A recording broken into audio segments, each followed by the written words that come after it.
चंद्रावत. नको, अजून नको या जगाशी माझी नाळ जोडूस. मी फक्त तुझ्यासाठी थांबलोय, ती आकृती म्हणाली.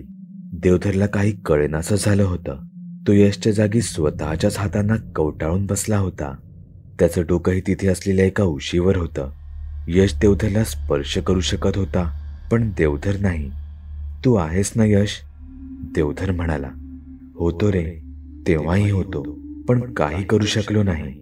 आता फक्त तुला वाचवायचंय आणि निघून जायचंय या जगाशी पुन्हा नाळ जुळण्याआधीच. तो म्हणाला. ए, असं नको ना बोलूस तू. थांब ना, आपण पुन्हा एकत्र मजा करू, गावाला जाऊ. देवधर म्हणाला. नाही, ते आता शक्य नाही. मला यात अडकवू नकोस. मी तुला महत्वाचं सांगण्याकरता इथे थांबलो होतो. ते सांगितलं की मी निघून जाणार. पुढची लढाई तुझी आहे. ती आकृती अगदी निर्विकारपणे बोलत होती. देवधर पुन्हा धाय मोकलून रडायला लागला. रडू नकोस देवधर. ऐक, आता तुला खंबीर व्हावं लागेल. आधी मीही बेसावध होतो, म्हणून हा असा अडकलोय. ती आकृती म्हणाली. म्हणजे नक्की काय म्हणायचंय तुला? देवधर स्वतःला सावरत हुंके देत म्हणाला. ती जिवंत नाही. आकृती म्हणाली. कोण कोण जिवंत नाही? देवधर म्हणाला. स्वरूपात जिवंत नाही. ते फक्त तिचं शरीर आहे. ती कधीच मेलीये, पण तिच्या शरीरावर चंद्रावताचा ताबा आहे. यश थंडपणे सगळं सांगत होता. काय? हे शक्य नाही. तू, ती सुलभा, सगळे खोटे आहात. तू जा इथून, निघून जा. देवधर तांडव करत होता. त्याला हे काही केल्या पटत नव्हतं. जणू कुणीतरी त्याच्यावर मोहिनी घातली होती. देवधर, भानावर ये. ती स्वरूपा नाही, चंद्रावत आहे. चंद्रावत, एक रक्तपिपासू. यशचा आवाज पहिल्यांदा चढला होता. नाही, हे शक्य नाही. ती ती ती रक्तपिपासू, ती स्वरूपा आहे, माझी स्वरूपा. आम्ही लग्न करणार आहोत.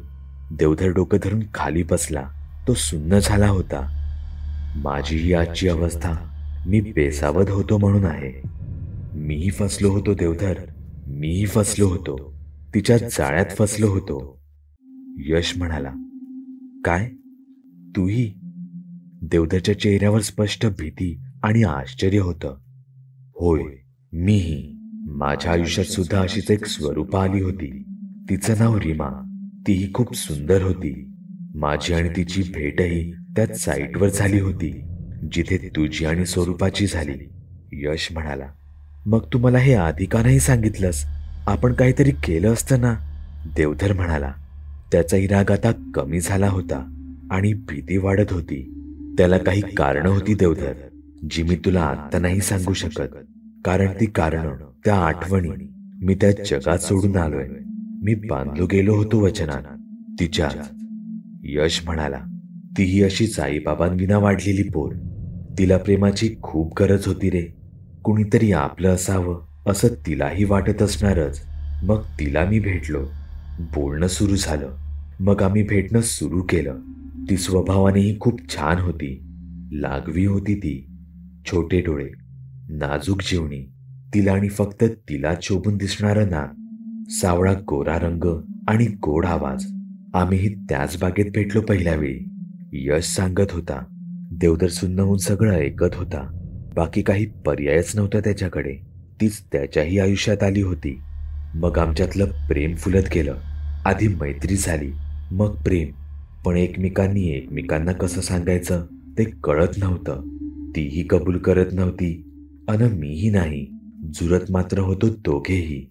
एक दिवस मीच ठरवलं की सांगून टाकायचं तिला एकदाचं, आणि मग तुलाही सांगायचं.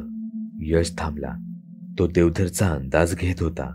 देवधर शांत बसून होता. तोही बेडवर बसला. स्वतःचा पांडुरका हात देवधरच्या खांद्यावर टाकला तसा देवधर दचकला.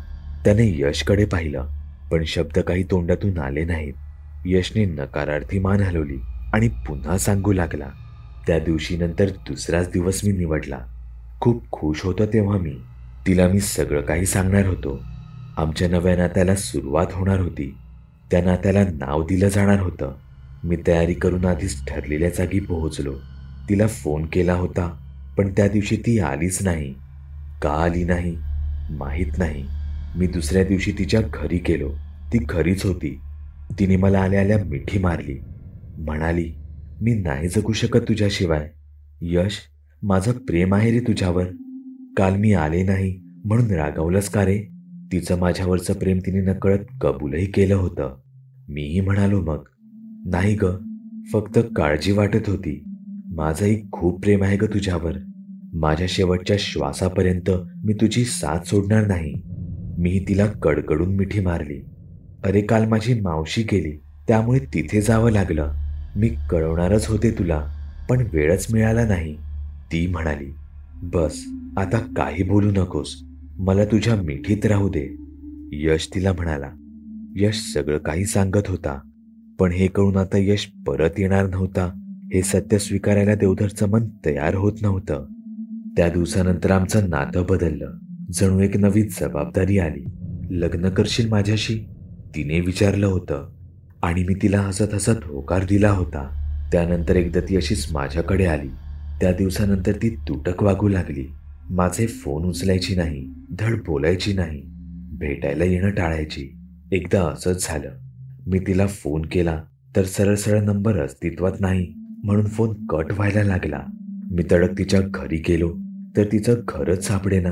तिथल्याच एका बिल्डिंगच्या वॉचमनला विचारलं तर तो मलाच म्हणाला, अरे साहब, वहां कोई बिल्डिंग नहीं, स्मशान घाटी है, स्मशान घाटी. मी चरकलो. त्या दिवशी ताणातच घरी आलो तर ही रीमा माझ्या घरी हजर. आता घर माझंच होणार आहे ना, मग मला काय बंदी आहे घरात येण्याची? अनोळखीपणे हसली होती ती तेव्हा. त्या हसण्याचा अर्थ कळला असता तर कदाचित. यश थांबला. ये देवधर, असा माझ्याकडे ये, म्हणत यशने देवधरला मिठीत घेतलं. देवधर पुन्हा रडायला लागला. यशने देवधरला शांत केलं. तो पुन्हा बोलू लागला, देवधर, तोच दिवस होता रे, ज्या दिवशी माझ्या या जगाशी कायमचा संपर्क तुटला. तिने फसवलं मला, मीही फसलो. ती रात्र माझ्याकडेच राहिली. अरे आज इथेच राहावंसं वाटतंय. माझ्या घराचा कंटाळा आलाय. शिवाय तुझ्याशी खूप खूप बोलायचंय. रीमा म्हणाली. आम्ही दोघे जेवलो. आता रात्र होत आली होती. तिला तिच्या घरी कंटाळा आला असेल म्हणून मग मीही तिला थांब म्हणालो. तीही थांबली. 10:30 वाजून गेले होते. आता झोपायची तयारी करायची होती. हे बघ रीमा, तू इथे वरती पलंगावर झोप, मी खाली झोपतो. ठीक आहे यश, रीमा म्हणाली. घरातले सगळे लाईट बंद करून मी खोलीत आलो. रीमा आधीच तिथे होती. खोलीतला लाईटही मी बंद केला आणि माझ्या जागेवर येऊन झोपलो. काय ग रीमा, झोपलीस का? मी तिला विचारलं. एक अनोळखी अस्फुट आवाज आला. म्हणजे मला वाटला तो. मी तेव्हा तिथे दुर्लक्ष केलं आणि झोपी गेलो. मध्यरात्री कधीतरी मला जाग आली. जागा वेगळीच वाटली म्हणून मी डोळे उघडले तर मी माझ्या पलंगावर होतो. रीमा बाजूला झोपली होती. मी इथे कसा आलो? मी तर खाली. मनात विचार आला. रीमाने खाडकन डोळे उघडले. तक्षणी मला पहिल्यांदा शैतानाचा भास झाला. मी तिच्याकडे पाहतच राहिलो. तिचे डोळे पूर्णतः लाल होते. चेहऱ्यावर अनोळखी विक्षिप्त भाव होते. मनात एक अनामिक भीती दाटून आली. मी गळून पडलो. ती पुढच्या क्षणी माझ्या अगदी जवळ होती. तिचे थंड श्वास मला जाणवत होते. हा प्रणय नव्हता, काहीतरी वेगळंच होतंय हे मला जाणवत होतं, पण काही करता येत नव्हतं. मी निश्चल होतो. प्रतिकार करण्याचा मी प्रयत्नही करत होतो, पण ते व्यर्थ होतं. तिचं रूप हळूहळू पालटत होतं. तिचे डोळे रक्तासारखे लाल होते. दातांचे सुळे बाहेर डोकावत होते. ती काहीतरी पुटपुटत होती. या चंद्रावताच्या तावडीतून सुटणं अशक्य आहे. मला रक्त हवंय, तुझं गोड रक्त हवंय. ती अस्फुट बोलत होती, गुरकावत होती. तिचे दोन्ही गुडघे माझ्या पोटावर होते. तिचे ते दोन्ही क्षीण सुळे माझ्या मानेत खुपसले गेले आणि पुढच्या क्षणी मी नव्हतो. माझा आत्मा कुठेतरी भरकटला होता, पुन्हा न येण्यासाठीच. यश थांबला. त्याने त्याच्यासोबत काय घडलं होतं ते अगदी सविस्तर सांगितलं होतं. देवधर निशब्द होऊन फक्त ऐकत होता. त्याच्या डोळ्यांतून एकसारखे अश्रू गळत होते. त्याच्या मनात आता भीती, करुणा, दया, राग या सगळ्या भावना एकत्र होत होत्या. शेवटी झालेली शब्दांची कोंडी फोडून देवधर म्हणाला, आणि रणपिसे? त्यांना पण? नाही, रणपिसे तिच्यामुळे गेले, पण तिने त्यांचं रक्त प्यायलं नाही. इन्स्पेक्टर रणपिसेंना स्वरूपा माहिती होती. ती त्यांच्या जवळच्या गल्लीतच राहायची. तिच्या मृत्यूची केस पण त्यांच्याकडेच होती. स्वरूपा म्हणजे चंद्रावताला कुठलाही धोका पत्करायचा नव्हता, म्हणून तिनेच रणपिसेंना मारलं, त्यांना मृत्यूच्या दारात ढकललं. यशने निर्विकारपणे सांगितलं. देवधरला प्रचंड धक्का बसला होता. त्याला काही बोलवतही नव्हतं. इतके दिवस त्याला त्याचा स्वतःचा मित्र सावध करत होता, पण तो ओळखूही शकला नव्हता. तो प्रचंड ताणाखाली होता. त्याचं डोकं यशच्या मांडीवर होतं. यश अलगद निघूनही गेला. देवधरला ते कळलंही नाही. कळलं तेव्हा, यश, यश, अरे कुठे गेलास तू मला सोडून?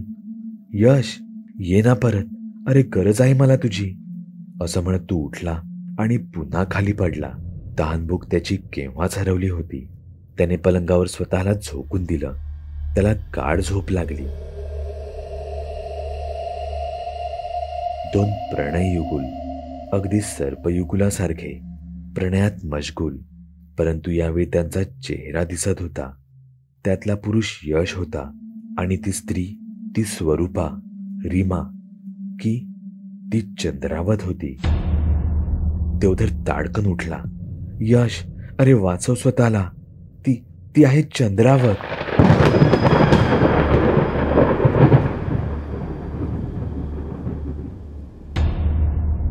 बागुल बुवा. चॅनलवर अपलोड केलेल्या नवीन व्हिडिओची नोटिफिकेशन मिळवण्यासाठी चॅनल सबस्क्राईब करायला विसरू नका. व्हिडिओ आवडला तर आमच्या मेहनतीचा मोबदला म्हणून तो लाईक करून मित्रांसोबत जरूर शेअर करा. चॅनलवरचे इतर व्हिडिओ पाहण्यासाठी इथे क्लिक करा. तसेच चॅनलवरची प्लेलिस्टही चेक करा. दर दिवशी नवनवीन भूतांचे व्हिडिओ बनवून मी तुमचं मनोरंजन करत राहू याची खात्री बाळगा.